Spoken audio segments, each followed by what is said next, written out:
জয় হিন্দ বন্ধুরা, আশা করি আপনারা ভালো আছেন। আমি আপনাদের বন্ধু এক্স সোলজার ফিরদৌস মন্ডল, আপনারা হাজির প্রি ডিফেন্স একাডেমিতে। বন্ধুরা, পশ্চিমবাংলার বুকে এখন ছাগল ঘরের মতো একাডেমি শুরু করে গেছে। আবারও বলছি, আপনারা খেয়াল করবেন, যে সকল বাচ্চারা তারা বলছে চাকরি পাইয়েছি, সত্যিকারে কি তারা পাইয়েছে এটা কিন্তু দেখবেন। আমার কাছ থেকে ঝাড়গ্রাম থেকে দুজন সার্ভিস পায়, একজন সিআইএসএফ এর ফায়ারম্যান পদে এবং আরেকটি ভাই সেও ফোর্সে চাকরি পায়।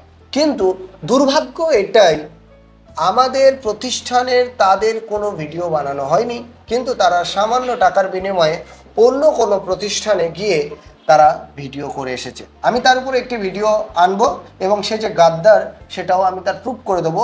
কেননা সে যেদিন চাকরি পায় এবং তারপরে আমরা তাকে ফেয়ারওয়েল পর্যন্ত দিয়েছিলাম, অতএব আপনাদেরকে তার উপর আমি ভিডিও আনবো এবং ইনফর্ম করেছিলাম প্রথম তাদের ফেসবুক পেজ থেকে সে ফটো ছাড়ে, সেখান থেকে একটি ফটো কপি করে ফেসবুক পেজে প্রথমে তাদের অফিসিয়াল পেজে ছাড়া হয় এবং লেখাটা এইরকমভাবে লেখে যে ঝাড়গ্রাম থেকে এই ভাইটি চাকরি পেল, এইবার আপনার পালা। কিন্তু ভাই, আপনার পালা তো ঠিকই আছে, কিন্তু ওই ছেলেটা কি আপনার প্রতিষ্ঠান থেকে পেয়েছে? তো যাই হোক, আজকের আমি ভিডিও বানাতে বাধ্য হচ্ছি সেই সকল ভ্রষ্ট একাডেমির জন্য। কারণ আজকের আমি ভিডিও বানিয়ে দিচ্ছি দেখানোর জন্য যে এই বান্দাটি আমার স্টুডেন্ট এবং যদি এ পরীক্ষার দিন পর্যন্ত আমার কাছে থাকে আমি বলে বলে একে পাশ করাবই। তো সেই জায়গাটায় দাঁড়িয়ে এখানে আমরা কতটা পারলাম আপনারা দেখবেন এবং আপনারা ভবিষ্যতে আপনাদের বাচ্চাদেরকে আপনারা নিজেরা দায়িত্ব নিয়ে ডিসিশন নিতে পারবেন কোন একাডেমিতে পাঠানো উচিত। আজকের আমাদের কাছে যে বাচ্চাটি এসেছে সে আমাদের একদম নিয়ারবাই একটি জায়গা থেকে এসেছে, অর্থাৎ ওর বাড়ি নর্থ 24 পরগনা এবং ওর নাম কি সব কিছু জেনে নেব।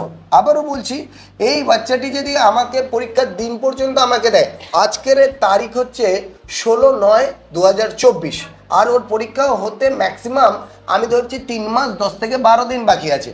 এর মধ্যে ছুটিও আছে, দুর্গাপূজা আছে। তারপরেও বলছি, আনন্দের সঙ্গে বলছি, আমি এই স্টুডেন্টটিকে হাসতে হাসতে পাশ করাতে পারবো। তার জন্য কি লাগবে? ওর কঠোর পরিশ্রম লাগবে। আবারও বলছি, ওর কঠোর পরিশ্রম লাগবে আর আমাদের সঠিক গাইড লাগবে। সাথে সাথে বলবো, কোনো গার্জেন পক্ষ না যেন আমাদের ট্রেনিংয়ের মধ্যে ইনভলভ হয়। আবারও বলছি, একদম আপনাদেরকে রিকোয়েস্ট, যারা আপনারা গার্জেন আছেন, আপনারা যদি বাচ্চাকে এতটাই ভালো ট্রেনিং করতে পারেন বা দিতে পারেন, আপনাদের বাচ্চাদের নিয়ে আপনারা করান। আমি মনে করি আমি যে ফিল্ডে আছি আপনার থেকে একটু হলেও আমি কিন্তু এগিয়ে আছি জানা। সেই জায়গা থেকে দাঁড়িয়ে আমাদের স্বাধীনভাবে ছেলেমেয়েদের পড়াশোনা করার বা ম্যানেজমেন্ট করার সুযোগ করে দিন। বৃষ্টি হবে, বৃষ্টির দিন আমরা বাচ্চাদের ফিজিক্যাল করাবো না, এটাই স্বাভাবিক। কারণ বৃষ্টিতে ছেলে মেয়ে ভিজে গেলে এখন জ্বর হলে তার 3 থেকে 4 দিন 5 দিন নষ্ট হয়ে যাবে। গার্জেনরা যেহেতু এখানে থাকে না, তার 5 দিনের পুরোপুরি আমাদের দেখতে হবে। এই জন্য যেদিন বৃষ্টি হবে সেদিন আমরা গ্রাউন্ড করাবো না এবং দিনের বিভিন্ন অংশ, সকালে যদি বৃষ্টি না হয় আমরা সকালে তাকে গ্রাউন্ড করে নেবো, বিকালে গ্রাউন্ড মানে বৃষ্টি না হলে বিকালে করে নেবো। অর্থাৎ আমার মূল যে বিষয়টা দায়িত্ব থাকবে সেটা হচ্ছে ওর থেকে কাজ বার করে নেওয়া। তো আপনারা বলবো, বিশ্বাস করে যখন বাচ্চাদের ভর্তি করেছেন পরীক্ষার দিন পর্যন্ত বিশ্বাস করবেন, রেজাল্ট আউট হবে, তারপরে আমার সঙ্গে আপনাদের দেখা হবে। তো যাই হোক, যে ভাইটি এসছেন তাকে ওয়েলকাম জানাই এবং আমি ওর পরিবারের সঙ্গে কথা বলি। আসসালামু আলাইকুম। তোমার নাম কি? রোহিত মণ্ডল। রোহিত, তোমার বাড়ি কোথায়? শাস্ত্রীনগর। আচ্ছা রোহিত, বাড়িতে কে কে আছে? বাবা, মা, বোন। আচ্ছা, তুমি মানে নেক্সট তোমাকেই, আমাদের ভারতবর্ষের রুলস অনুযায়ী বাড়িতে একজনই কাজ করে আর 3জন 4জন খায়, মানে তুমি নেক্সট সেই মানুষটি, তাই না?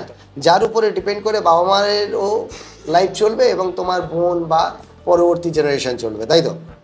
এভাবে বললাম, খারাপভাবে নেবেন না, কিন্তু এটাই কঠোর বাস্তব। আমাদের এখানে 10 জন পরিবারে যদি কেউ থাকে বা 4 জন থাকলে 1 জন বা 2 জন মেম্বারই ইনকাম করে, বাকি সকলকে কিন্তু সেই মেম্বারের উপরে ডিপেন্ড করেই চলতে হয়।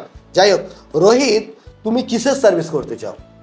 আমি সেন্ট্রাল সার্ভিস করতে চাই, সরকারি। সেন্ট্রাল বলতে এখন যে ফর্মটি এসছে সেটি এলো এসএসসি কনস্টেবল, যেটি এদের ফর্ম ফিল আপ স্টার্ট হয়ে গেছে এই মাসের, অর্থাৎ সেপ্টেম্বর মাসের 5 তারিখ বিকাল 5টা থেকে এখন আপনারা ফর্ম ফিল আপ করতে পারেন। এর মধ্যে 8টি বাহিনী আছে, যার টোটাল ফর্ম ফিল আপ হবে বা ভ্যাকান্সি আসছে 39,481টি। এর মধ্যে BSF, CSF, CRPF, SSB, ITBP, Assam rifle, NIA, SSF. পরীক্ষার্থী থাকবে কম বেশি 80 থেকে 90 লাখ, অনেক সময় আমরা ভাবতে পারি প্রায় 1 কোটিও হতে পারে। এবং ন্যূনতম পরীক্ষায় বসবে, যারা একদম শিওর পরীক্ষায় বসবে, তেমন 70 থেকে 80 লাখ ছেলে মেয়ে থাকে। অর্থাৎ তার মধ্যে দিয়ে একটি পদ ছিনিয়ে নেওয়া, কম্পিটিশন অনেক বেশি, এটা অবশ্যই যোগ্যতার ভিত্তিতে হবে। তো সেই জায়গা থেকে দাঁড়িয়ে তোমার প্রতিযোগী অনেক আছে, তোমার বন্ধুরা অনেক আছে, কিন্তু তাদের থেকে তোমার বেশি নাম্বার আসতে হবে। দ্বিতীয় নাম্বার, এখন আছে অনলি 3 মাস 10 দিন, ধরে নাও মোটামুটি 100 দিন। এরপরে আমাদের কিছু মাঝখানে পূজা আছে, সেখানেও 5-6 দিন 8 দিন নষ্ট হবে। সেই জায়গা থেকে দাঁড়িয়ে তোমাকে একটি দিন অনেক দামি আছে। তুমি খাটতে রাজি আছো? একদম স্যার। যদি খাটতে রাজি থাকো আর আমার মতো যদি কথা অনুযায়ী চলো, আমি ডেফিনেটলি আমি কথা দিতে পারি। আপনাদেরও বলছি, সোশ্যাল মিডিয়াতে আমি কথা দিচ্ছি, দেখে নেবেন। পড়াশোনায় কেমন জানি না, যখন ভর্তি হয়েছিল আমি ছিলাম না, আমি জানি না ও 50% পেয়েছে কি 30% পেয়েও পাস করেছে। আমি বলে দিচ্ছি, রোহিতকে আমি পাস করিয়ে দ্বিতীয়বার আমি বলবো পাপা এসে দ্বিতীয়বার ভিডিও বানানোর আমার সুযোগ করে দেবে। কি স্যার, আপনি আসতে পারবেন তো?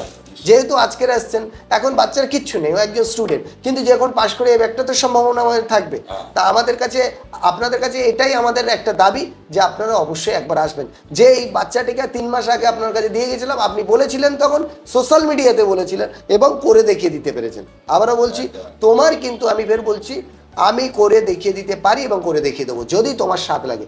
আর পরীক্ষার আগে যদি তুমি চলে যাও, কোনো অসুবিধা নেই, আমি ভিডিও করে আপনাদেরও জানিয়ে দেবো যে রোহিত চলে গেল। পরীক্ষার রেজাল্ট আমি তোমাদের বসিয়ে বার করবো। মাথায় রাখবেন, 2018 সালে 102 জন স্টুডেন্ট ছিল আমার এখানে। সেই সময়ে কিন্তু যারা ছিল তাদেরকে আমি এখানে পাশ করিয়েছিলাম। আবারও বলছি, আমাদের পরীক্ষা তো আপনাদের হয় না, হয় আমাদের বাচ্চারা কি জানে, আমরা যা পড়াবো তাই।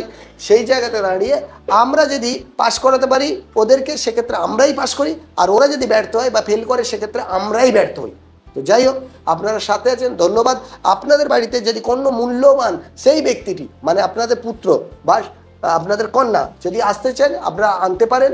আমি চেষ্টা করব দায়িত্ব নিয়ে পাশ করানো। আমরা অনলাইনও ক্লাস করাই এবং সাথে সাথে নিয়ার বাই স্টেশনে যারা থাকেন, যেমন বারাইপুরের আশেপাশে যারা থাকেন, তারা আমাদের অফিসে এসে পড়াশোনা করতে পারেন। কারোর কোনো পরামর্শ যদি দেওয়ার থাকে, আমার নিচে নাম্বার দেওয়া আছে। কারোর যদি কিছু জানকারি লাগে, নিচে নাম্বার থেকে কল করতে পারেন। অবশ্যই কমেন্ট করবেন এবং ভিডিওটি লাইক করেই তারপরে যাবেন। ধন্যবাদ সাথে থাকার জন্য, আবারও ধন্যবাদ।